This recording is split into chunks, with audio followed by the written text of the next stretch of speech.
Some of it's back to basics. It's recruiters being order takers and not consultants and not advisors. We've been talking about this a long time, right? Recruiters, we're really good at putting together beautiful charts and measuring things that make sense to recruiters. I think talent management is really look at the full life cycle of an employee. How can you optimize for the company, for the individual? Hey, how can you use AI? Is there efficiency to gain? So it's moving from hey, it's a cool tool. There's some neat capability to how do you actually get business value out of some of the things to do? AI compliance, if not a thing now, will become a thing, a bit much bigger thing going forward.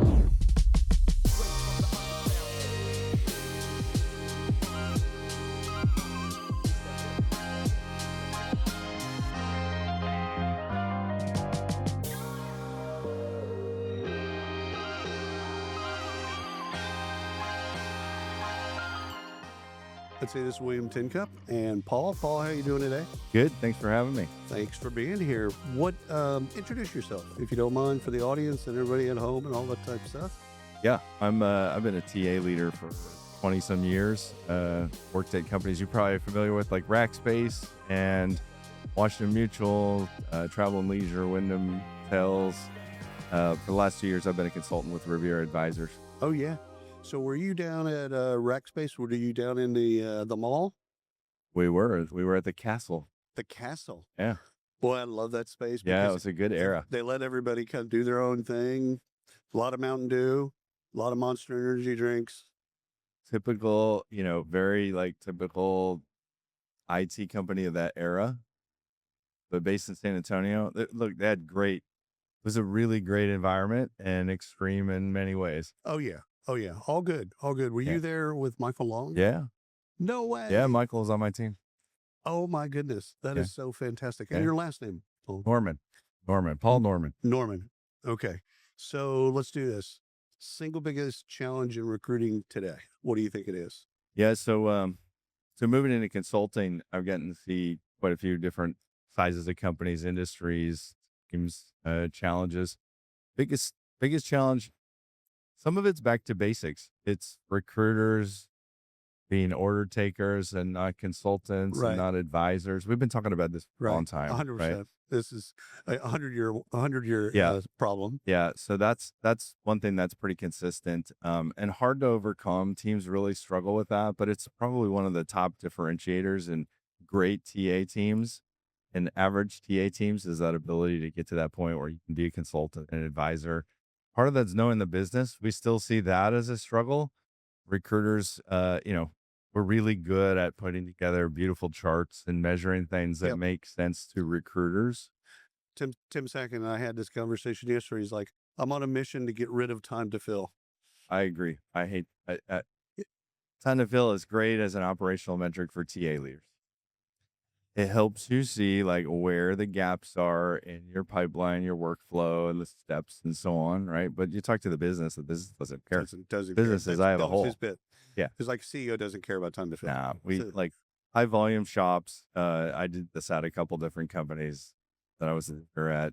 High volume shops, you move to percent filled, percent budget, right, of staff, because that's what you need, especially in a high volume operation. If you're running a hotel, you don't have the housekeepers. I mean, this happened. Like we got time to fill down to 5 days or something. We were patting ourselves on the back and, speaking at conferences and saying, look at how awesome we are. The business said, yeah, but that was 5 days that I didn't have a housekeeper. That's right. Yeah. That's 5 days. We couldn't use that room. Yeah. So we see that as a gap too. In a lot of the companies that we talk to, it's just, they're not connected to the business and what the business is trying to get done. And to the extreme of, like some companies we work with, the recruiters may not even know what the business goals are. That's a big gap. Well, we've been around this industry long enough to hear the phrase talent management. What does that mean to you today?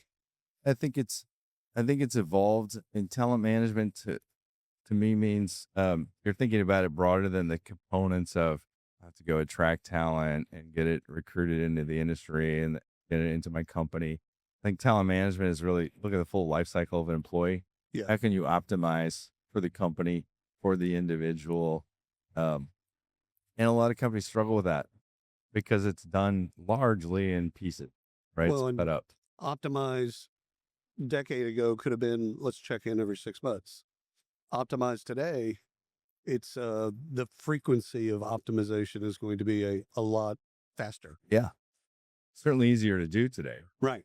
Right. Yeah. So what's your current take on AI adoption? You know, how do you get people to use if they're going to choose to use AI, which okay, that could be a question in and of itself.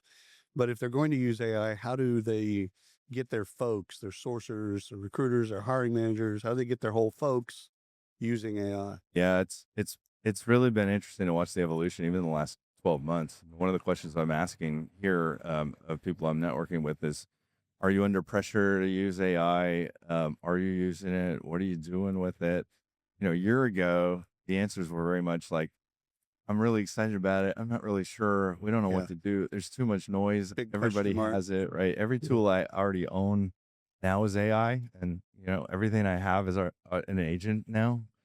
Um, and then the legal, you know, my company allows me, I can't have access to ChatGPT.com, right? And, Things like this. and the lawsuits that are piling up is Got it. also makes it scary. Yeah. But what I've seen in the last 12 months, it's there has been an evolution, been a push.